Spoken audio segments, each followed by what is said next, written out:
Hi everyone. If you are new here, welcome to my channel. Please like and subscribe and do all those lovely things. If you are not new here, welcome back friends and family. These are the yummy ingredients and utensils we're using today. This is a little bit longer than usual video, but it's a bit of a new technique that I've wanted to try for a little while, so I thought I might do it for you guys. So this is the first time I'm trying this. I wanted to go for a bit of an emerald look, but frosted or smoky, or I'm pretty sure it's frosted. So let's get into it. First of all, obviously I'm just decanting some of the UV resin into my silicone cup. Wasn't too sure how much I was going to need, so I did a fair bit because I'm doing two colours. So I'm doing the Let's Resin in the green and the black. So I used both of those. So when you're mixing your colours, if you don't count your drops, like I didn't, uh, you find that you may not get the same colour for both earrings, sort of. So for the project, I decided to make sure I had enough. I did have enough, more than enough, so I did another project behind the scenes. So I'm just trying to mimic an emerald green stone.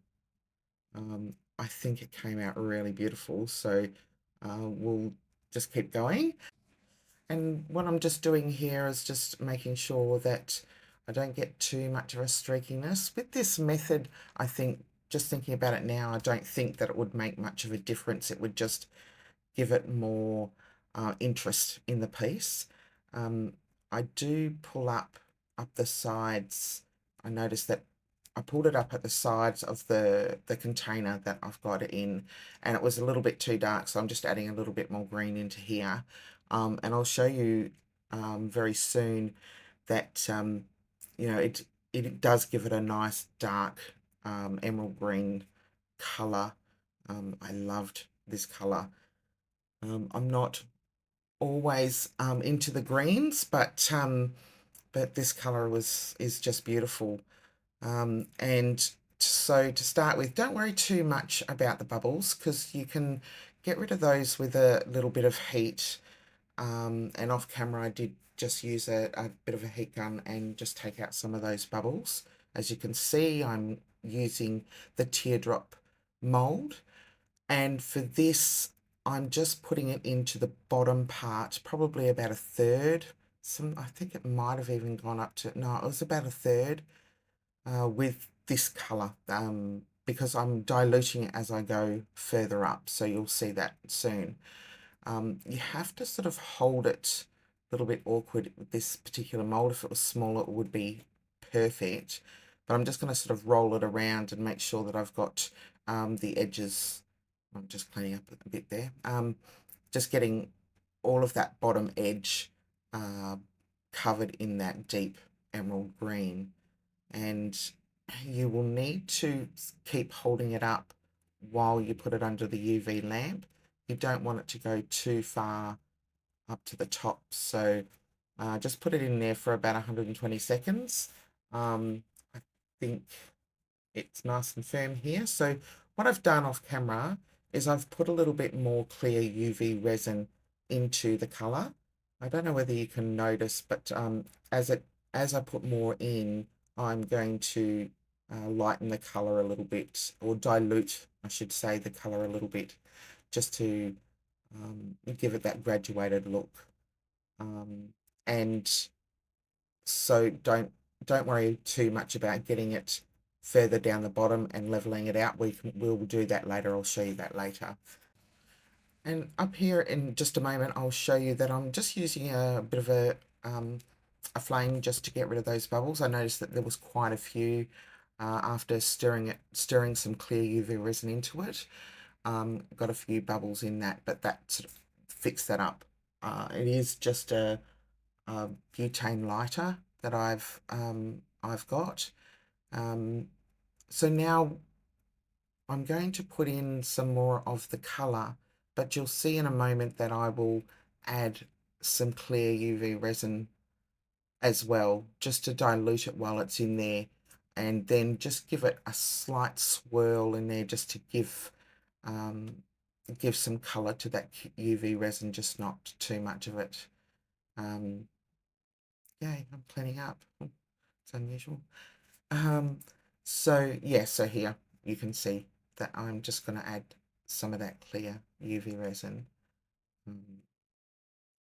This project was quite nerve-wracking because I hate wasting resin. It doesn't matter how much it is, I hate wasting it. But I took a chance and it turned out really well. So if you guys have any ideas that you have in your mind, or that you wanted to, even with the projects that I do, but you wanted to do something a little different, but you weren't too sure if it was going to work out, give it a go, because you just never know, what techniques are going to work when it comes to UV resin or epoxy resin as well. So I cured that up, and I'm just going to take them out of the mold so I can cure the front. I could have flipped the mold over and cured it while it was in the mold, but the big mold was quite awkward just doing, just the two or the one pair of earrings. So I decided to take them out very, very carefully. They're still slightly sticky, and I'm just going to put them on a acrylic block that's got a silicone mat on it, and I'm going to just cure that front part off. And then I will turn it over and dome it with the colour and the clear UV resin. Just carry on from last week's video, just getting to know you, getting to know me. Back in 2020, before the pandemic started, in February, my husband, he was 47, was diagnosed with terminal cancer. And the whole family obviously was devastated. I was devastated. He was devastated.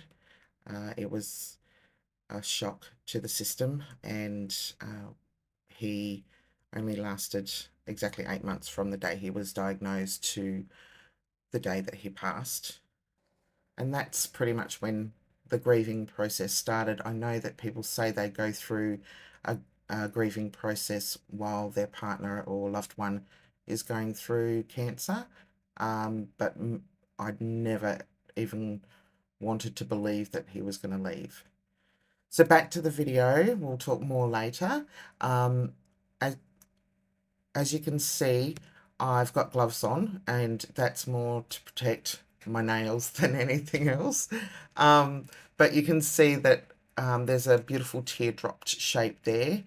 And I've just got a buffing block that you use for nails.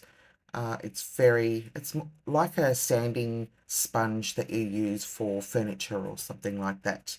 I just find that this buffing block or sanding block is a lot easier to handle in your hands, and it's just more comfortable.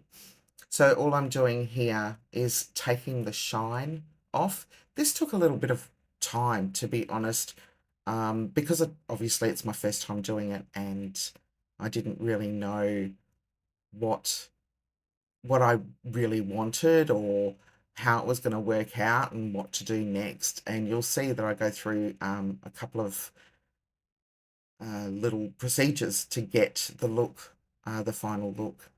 So I'm just taking the shine off back and front, all around the sides, making sure that I don't miss parts.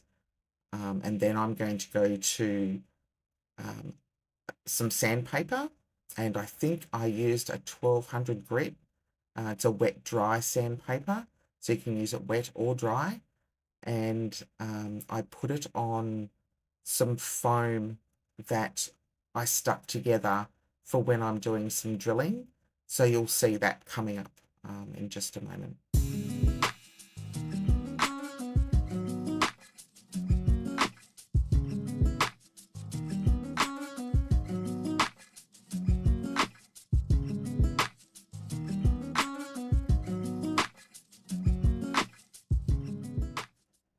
Okay, this is the sandpaper that I'm using, 1200 grit.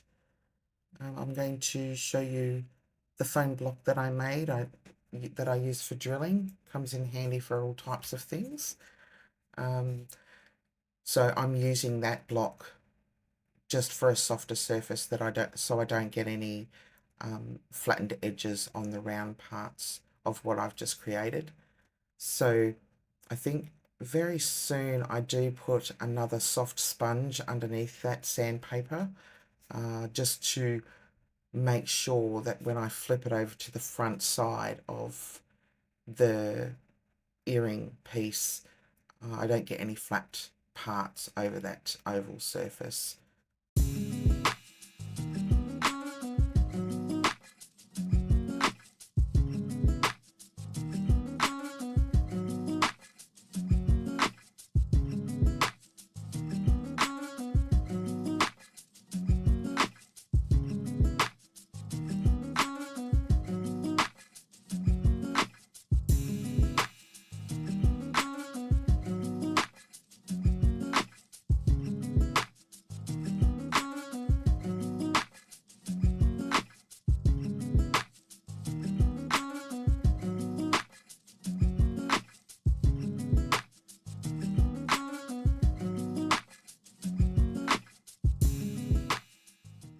Okay, now that that's done, I'm going to buff that with toothpaste, of all things.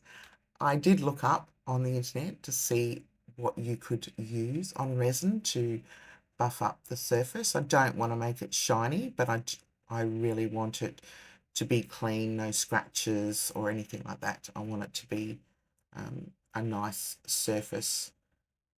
So yes, somebody just suggested some toothpaste, and to be honest, it worked really well. Look at me off screen. Am I awesome at photography? That annoys the crap out of me. But, and I'm sure it does with you as well, but I'm just covering the whole piece in the toothpaste, and I just leave it to dry, and then I'll come in with a really soft flannel. The reason why I'm using a flannel rather than something ultra smooth is because the toothpaste is pretty hard on there, and so you need something a little bit firmer, in my opinion, to make sure that you can get all that buffed off. It's quite resilient, this toothpaste, once it dries on the resin pieces. And you'll see me struggle here a little bit. It did take a while, but it was so worth it. You'll see towards the end there. I just wanted to mention as well that when you clean your pieces, you can use a baby wipe if you want to, but it didn't work for me. So, ta-da! I actually went to the sink and washed them really, really well. And look at it. They just turned out so beautiful. I am so chuffed. Um, I really want to try lots of different colors. Yeah, see, I was a bit chuffed with myself. um, I really want to try other different colors. I'd like it, a dark maroon or maroon, whichever part of the world that you're in. I'd really, really like to try that, or a dark blue, or just the possibilities are endless. So here I'm just using my small drill. You don't need all these fancy machines, but they are handy. I'm just going to drill a small hole in the top of the resin piece. Here, I've just got a small pointy tool. I actually use it for small spaces that I need um, to sand back, like in the middle of it. But this worked quite well. All it's doing is giving me a spot where I can put the small drill bit in, and it will stay. It won't slip all over the surface, and it worked quite well. I didn't do it on the other one, but I probably should have. So this is actually for an eye pin post that I'm going to super glue to the top of it.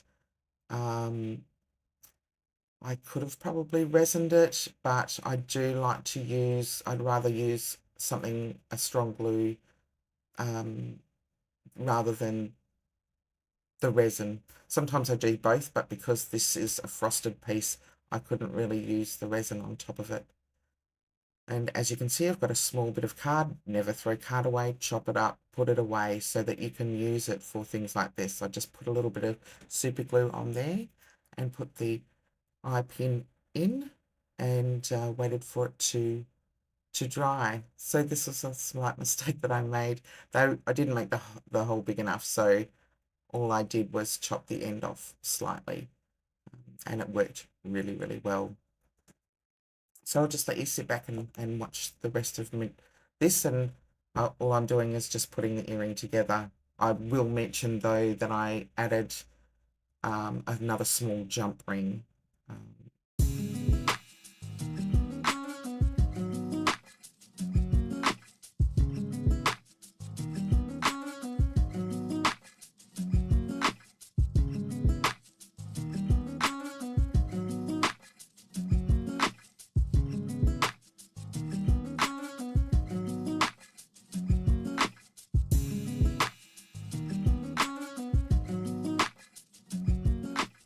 I'm just going to quickly pop in here and just say that this was, I wanted to show you this bit.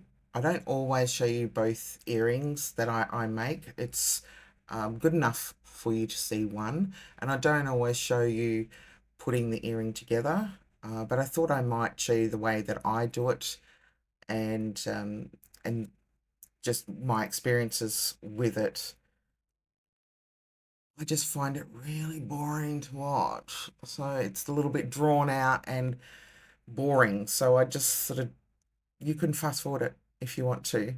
You're very welcome.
Okay, we've come to the end of finishing off these earrings, and speaking of the end, we've come to the end of this video. If you are still here, thank you so much for sticking with me.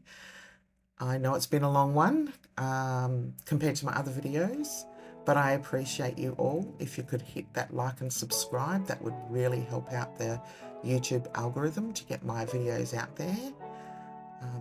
But in the meantime, I hope you enjoyed this project and got some inspiration. And I will see you next time. Bye for now.